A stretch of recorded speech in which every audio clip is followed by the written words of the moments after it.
Hello बच्चों, कैसे हैं आप सब। तो आज हमारा नया चैप्टर है pair of linear equation in two variables. इसका पहला क्वेश्चन है, ठीक है। Solve the pair of equations x equals to 3 and y equals to -4 graphically.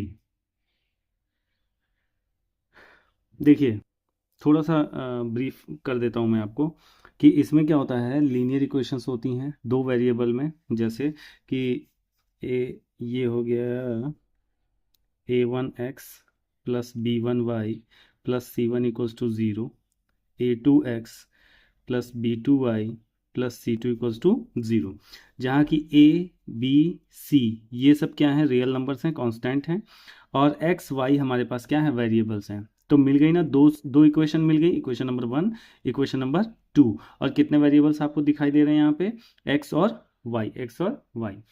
अब इक्वेशन मिलना ही तो काफ़ी है नहीं, हमको उसका सॉल्यूशन भी चाहिए। तो इस चैप्टर में हमने सॉल्यूशन के बारे में पढ़ा था, कंसिस्टेंसी पढ़ी, इनकंसिस्टेंसी पढ़ी, है ना।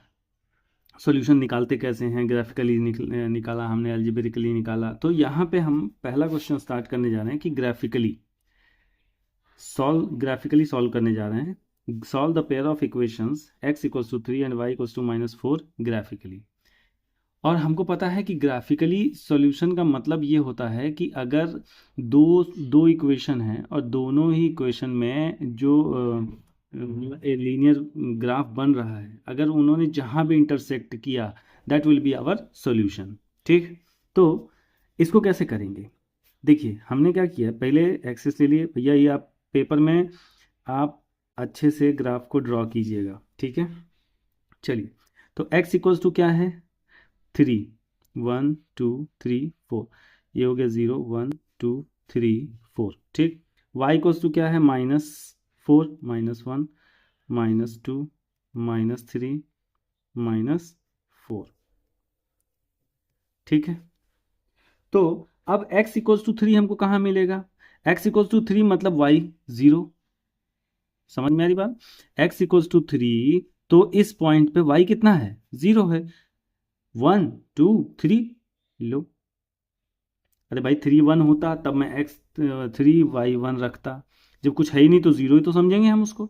अच्छा, इसके बाद बात करते हैं क्या y इक्वल्स टू -4, यानी कि यहाँ पे x नहीं है, तो y इक्वल्स टू -4 हमको कहाँ मिलेगा, यहाँ मिल जाएगा, ये मिल जाएगा, और x इक्वल्स टू 3 ये मिल जाएगा। अब दिमाग में आता है कि सर इंटरसेक्शन तो हुआ नहीं, तो इंटरसेक्शन बिल्कुल होगा कि y इक्वल्स टू -4 आपको कहाँ कहाँ मिलेगा।